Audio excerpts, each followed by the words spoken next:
मेरे प्यारे पुत्र, आज मैं तुम्हें धर्म, त्याग, प्रेम और तप के एक रहस्य के बारे में बताने जा रहा हूँ। मरने के बाद एक व्यक्ति की आत्मा को यमदूत धर्मराज के सामने लेके आए। दूतों ने धर्मराज जी से कहा कि यह एक बड़ा महात्मा है। युवा अवस्था में ही अपने माता पिता, स्त्री और बच्चों को छोड़कर जंगल चला गया और जीवन भर तप करता रहा।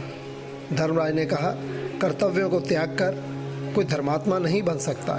इसे पुनः धरती पर भेजो और बता दो कि कर्तव्य पालन के साथ साथ भजन करे, तभी इसे स्वर्ग के में स्थान मिल सकता है, अन्यथा नहीं। यमदूतों ने एक दूसरे व्यक्ति की आत्मा को उपस्थित किया और कहा, यह व्यक्ति बड़ा ही कर्तव्यपरायण था, हमेशा काम को ही पूजा समझता था।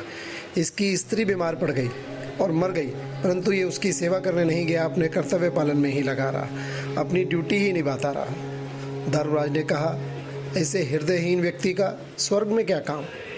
भावना पूर्वक किया गया काम ही प्रशंसनीय हो सकता है। जिसे अपने नैतिक कर्तव्यों का ज्ञान नहीं, उसकी शारीरिक दौड़ धूप क्या महत्व रखेगी?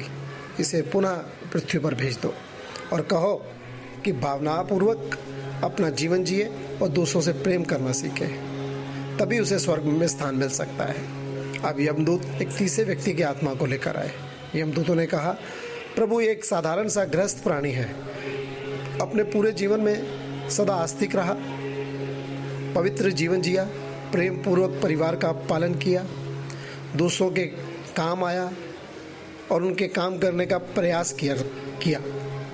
धर्मराज ने प्रसन्न होकर कहा, स्वर्ग ऐसे ही लोगों के लिए बनाया गया है।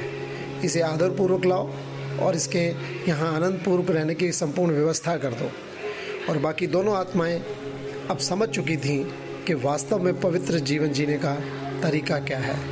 प्रेम, भक्ति, त्याग और दूसरों के काम आना और अपने कर्तव्य का निर्वहन करना, यही स्वर्ग पाने का अधिकारी व्यक्ति के कार्य होने चाहिए। तुम्हारा पिता।